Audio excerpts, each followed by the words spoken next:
Kia ora and welcome to this episode of the Amateur Austenite. I'm Frances Duncan, author and the founder of the Jane Austen Society of Aotearoa New Zealand. My co-host for this episode is Emma. She will be doing the odd-numbered chapters. Because I'm odd.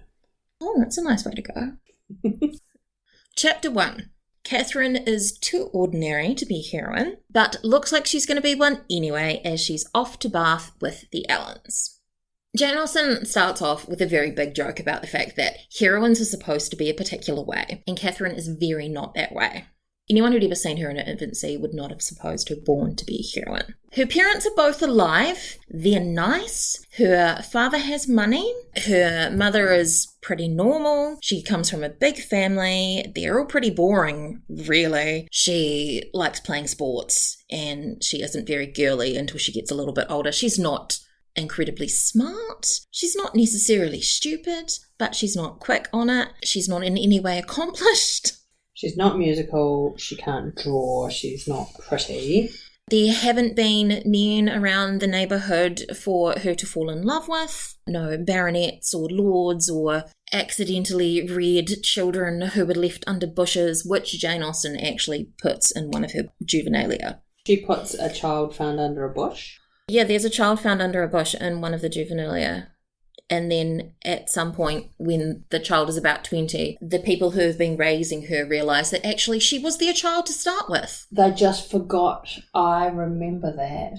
Because this is the sort of thing that Austen loves to make fun of. And then she wraps up this chapter talking about, again, even though Catherine is not a heroine, well, not an appropriate heroine, she's going to be one. When a young lady is to be a heroine, the perverseness of 40 surrounding families cannot prevent her. Something must and will happen to throw a hero in her way. And it is Mrs. Allen who understands that if adventures will not befall a young lady in her own village, she must seek them abroad. And this is her journey to being a heroine.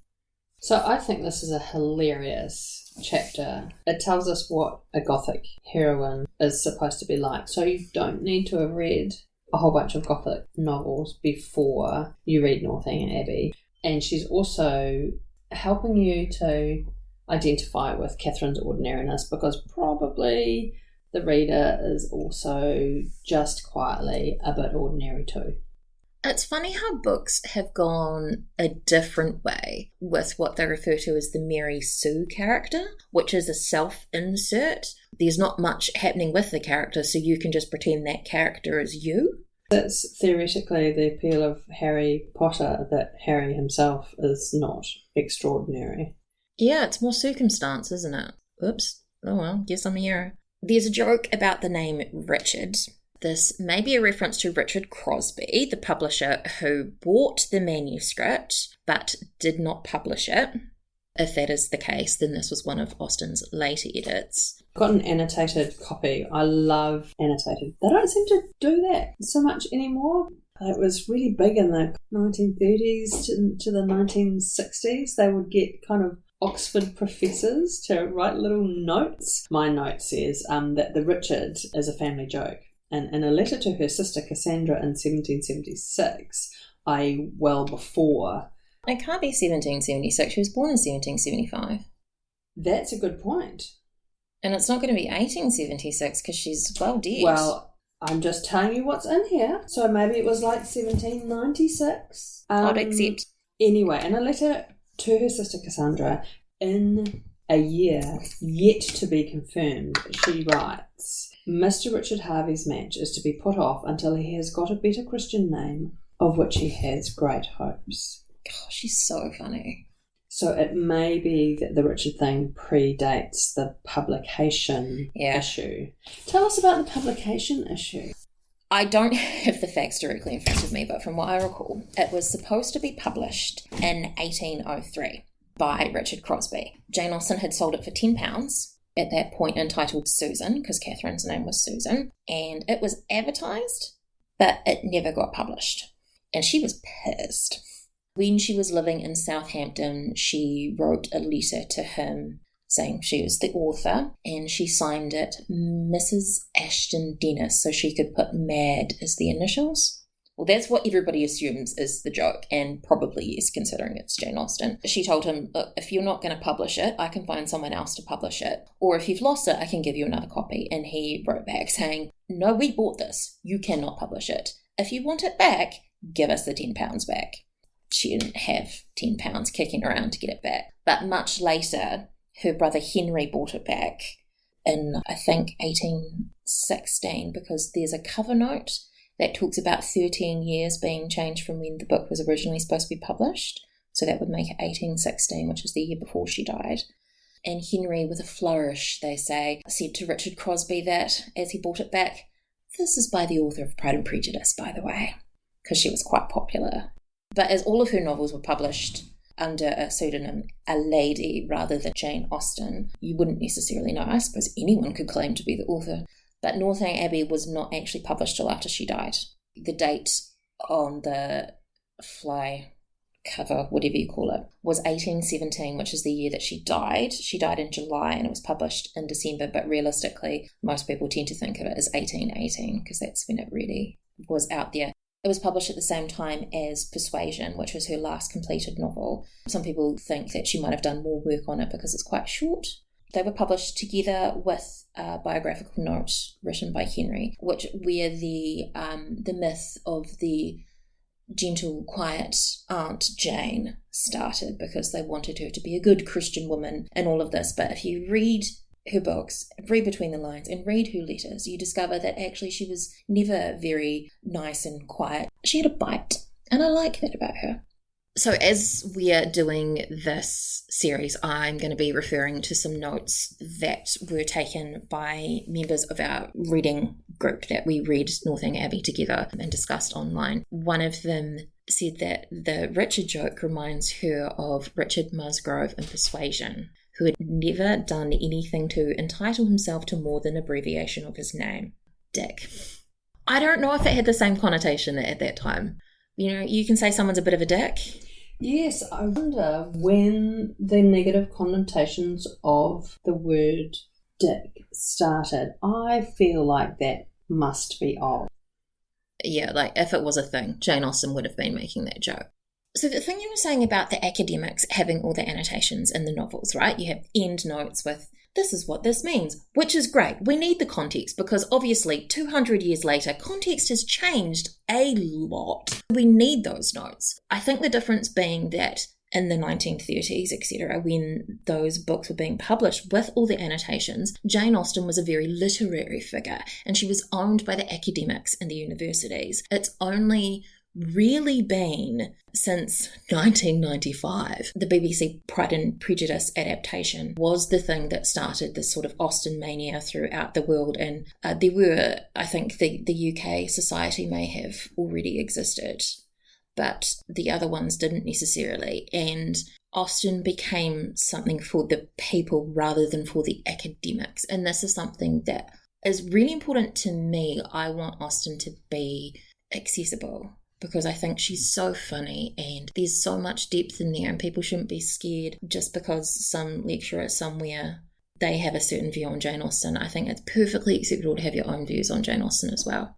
Which is entirely consistent with her known intentions and feelings about reading. As we will later discover, her opinions about novels and the role of novels in people's lives, but also the reading material that we know she liked. There's lots of evidence of that here in Northanger Abbey, that she read every Gothic novel she could lay her hands to. She loved Fanny Burney, popular Gothic novelist of the time.